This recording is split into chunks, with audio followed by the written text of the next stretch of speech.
We all fall down.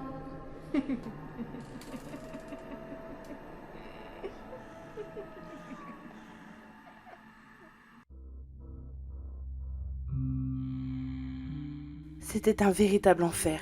Et encore, ce mot est beaucoup trop faible pour décrire l'angoisse, l'horreur de ce que j'ai vécu. J'ignore encore si ce fou psychopathe me suit ou non, mais j'ai réussi à m'échapper par je ne sais quel miracle. Je suis dans les rues de mon quartier. Je me permets d'enregistrer ceci en cas où quelqu'un tomberait par hasard sur cet audio. Je vais vous raconter dans les moindres détails. Excusez-moi par avance si c'est trop long, mais j'en ai besoin. Comme pour certaines personnes qui ont le besoin d'écrire des lignes et encore des lignes de leur histoire pour mieux se sentir. Eh bien moi, je dois en parler. Même si peut-être personne ne me croira, mais je dois le faire. C'était une soirée plutôt classique. J'étais partie boire un verre avec les collègues de boulot, histoire de souffler un peu avec une grosse journée de travail. Enfin la journée. Plutôt la semaine surchargée qu'on avait eu le droit. Dans l'ensemble, rien d'anormal. Nous avions bien rigolé. Une fois que la soirée avait touché à sa fin, je suis tout simplement rentrée chez moi. Mon appartement n'était pas très loin du travail et du bar où nous y avions été. Allez, quoi, j'avais une dizaine de minutes, à pied. Durant ce court trajet, j'avais un mauvais pressentiment. Vous savez, ce genre de sentiment que vous avez l'impression qu'on vous observe de loin. Mais quand je me suis retournée, il n'y avait personne. Rien, même pas un chat. À ce moment-là, je m'étais dit, bon, c'est juste que j'avais un peu trop consommé. J'étais rentrée chez moi sans encombre, et j'ai continué à faire ma petite vie. Le lendemain, je suis allée bosser comme à mon habitude. Le patron qui passait son temps à râler qu'on n'allait jamais assez vite. Mais bon, ça, c'est tous les boss, jamais contents. La fin de journée était annoncée. Enfin la liberté de pouvoir rentrer chez soi. Sur le chemin de l'allée, j'avais encore cette impression que l'on me suivait. Mais quand une fois de plus je m'étais retournée, rien. C'était bizarre quand même. À quelques mètres de ma porte, il y avait une ruelle sombre, sans éclairage. Et je ne sais pas, mais j'ai décidé de lancer un regard à cet endroit. Et là, une paire de yeux blancs me fixait. J'avais pas porté cas, je suis vite rentrée chez moi. Et le lendemain, pareil. Grosse journée. Sur le chemin en direction de mon nid douillet, j'ai entendu une étrange musique. Non pas que de la musique était étrange, mais c'était comme un genre de musique des vieilles années. Je ne connaissais pas du tout. Je l'entendais justement de ma ruelle. La vitesse que j'ai rentré chez moi. Plus vite que Speedy Gonzales, pour dire. Les jours avaient fini par se ressembler. Métro, boulot, dodo, comme on pourrait dire. Des phénomènes étranges commençaient à se passer dans ma ville.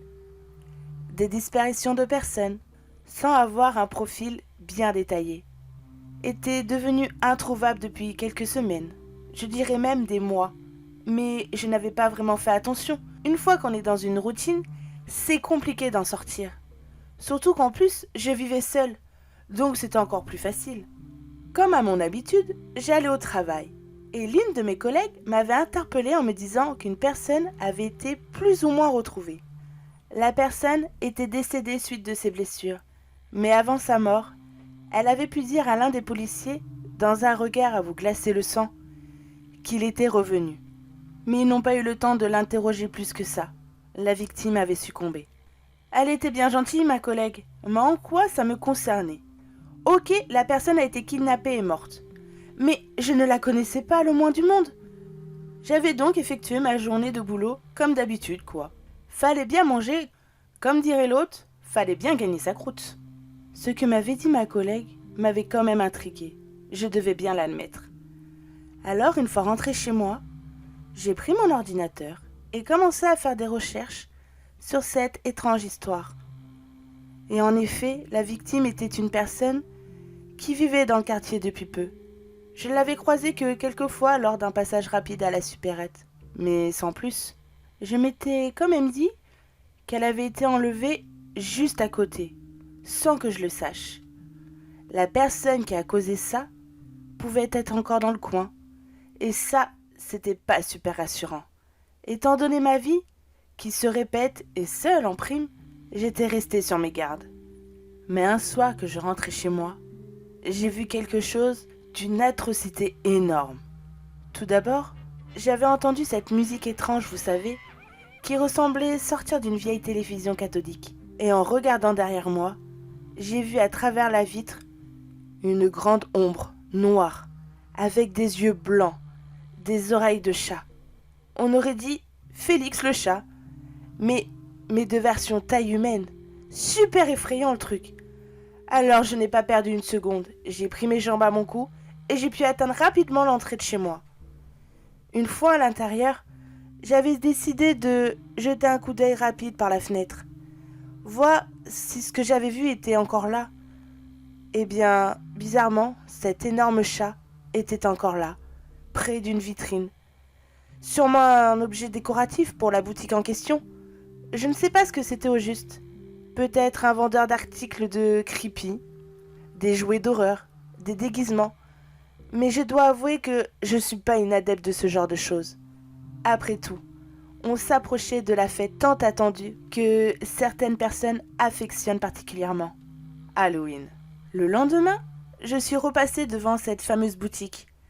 Et le gros chat n'y était pas. Est-ce que le vendeur le mettait uniquement la nuit pour faire peur aux passants ? Si cela était le cas, alors oui, ça marchait vraiment. Car le soir même, il était encore là. Mais pas du tout avec la même pose. Non, cette fois-ci, il avait la bouche grande ouverte, des grandes dents, de couleur jaune, avec sur ce qui devait être ses gencives, c'était une couleur rouge, comme du sang. Ses bras étaient levés, il avait l'apparence d'un chat cartoon. Vous savez, comme Mickey Mouse, avec des gants blancs. Ses pattes étaient dirigées de telle façon qu'on croirait qu'il allait nous attraper. Derrière moi, j'avais entendu encore cette musique. Décidément, quelqu'un l'aimait bien. Je m'étais réveillée avec un mal de tête, mais violent le truc.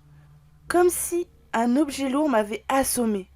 En ouvrant les yeux, je ne voyais rien du tout. J'avais essayé de bouger mes mains, mais je n'y arrivais pas. Une douleur me prenait dans les entrailles, tellement que c'en était douloureux. Où est-ce que j'étais ?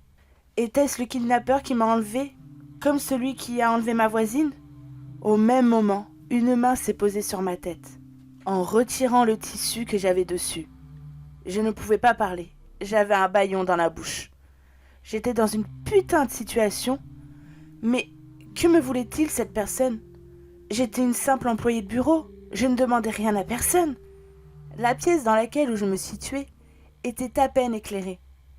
Je ne pouvais pas non plus me tourner. En baissant les yeux, j'avais constaté que j'étais attachée avec une grosse corde. Mes poignets étaient bien ficelés. J'étais loin d'être une cruche. Ok, j'étais blonde, mais tout de même. Je savais bien que ma situation sentait vraiment la merde. Mais la grosse merde. Une silhouette s'était approchée de moi. Au fur et à mesure qu'il avançait, je pouvais facilement le distinguer. Un jeune homme, de taille moyenne. Il se penchait vers moi avec un grand regard froid, noir, à me glacer le sang. Il me souriait, comme un psychopathe, clairement. Il avait commencé à faire son monologue. Je vous avouerai que je n'ai pas tout bien compris car ma tête me faisait un mal de chien. Mais voilà ce qu'il disait. Aimes-tu les contes horrifiques, appelés aussi des creepypasta? Le genre d'histoire qui remet ta vie en question. Tu vas te demander s'ils sont réels, des histoires qui sont de base purement fictifs. Si ce n'est pas le cas, tu vas les aimer. J'en ai créé une spécialement pour toi.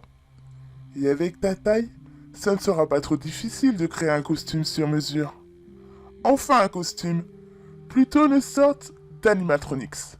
Car vois-tu, j'adore tellement ce genre d'histoire que je réalise certaines choses, notamment mon très cher Cartoon Cat que tu as pu rencontrer devant ma charmante vitrine. N'est-il pas magnifique? Regarde-le. Ne ressemble-t-il pas à ce que Monsieur Trevor Anderson a créé de son propre imagination? Il a tout. Une apparence humanoïde avec sa particularité d'être un grand chat. Regarde-moi ses petites oreilles, ne sont-elles pas magnifiques? Et ses yeux dignes d'un cartoon. Franchement, je ne sais pas ce que tu en penses, mais moi, j'adore mon travail. Je suis, et je pense que tu l'as comprise, un grand adepte de ce genre d'histoire. Mais est-ce que le Cartoon Cat existe réellement? Je pense que oui. Un jour, j'aurai peut-être la chance de le rencontrer. Le mec divaguait complètement. C'était un truc de fou. Durant son monologue, j'avais entendu des cris venant de mon côté gauche. Des cris, enfin plutôt des gémissements de douleur. Je n'étais donc pas seule dans cette pièce. Mais je n'arrivais pas à voir. C'était bien trop sombre. La lumière était seulement centrée sur ce mec, qui continuait à parler comme si il animait une scène de théâtre. Quand soudain, toute la pièce s'était allumée. Je pouvais enfin voir où j'étais. Et franchement, l'endroit faisait peur à voir. On se croirait réellement dans une pièce d'horreur. Le mur qui était en face de moi ressemblait à une forêt si dense qu'on pourrait clairement se perdre à l'intérieur. Mais plus je la regardais, et plus je pouvais constater qu'un arbre avait une drôle d'apparence. À son sommet, c'était blanc, et dans son tronc, une fine ligne rouge, comme une sorte de cravate. Sûrement une illusion d'optique. Je pensais voir quelque chose qui n'était pas là, voilà tout. Sur le côté droit, un autre décor. Celui-ci était clairement à l'intérieur d'une station de métro. On pouvait facilement le deviner. Et puis avec le train qui était stationné sur les trams, sur ce coup-là, je ne pouvais pas me tromper. Mais je ne sais pas.